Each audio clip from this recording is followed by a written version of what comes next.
आमदार एक्समॅन विठ्ठल राठोड, राहणार उठी. मी गट नंबर 14मध्ये देळप शिवारमध्ये माझी शेती आहे.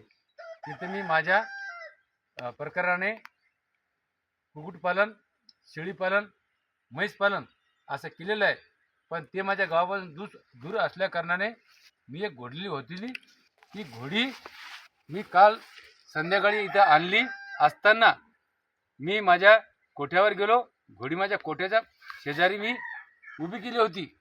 त्या टायमाला एक बिबट्याने किंवा एक वाघाने माझ्या घोडीला ठार केले. त्यासाठी मी जरा त्रस्त आहे. तर गव्हर्नमेंटनं माझी काहीतरी मदत केली पाहिजे अशी मला अपेक्षा आहे.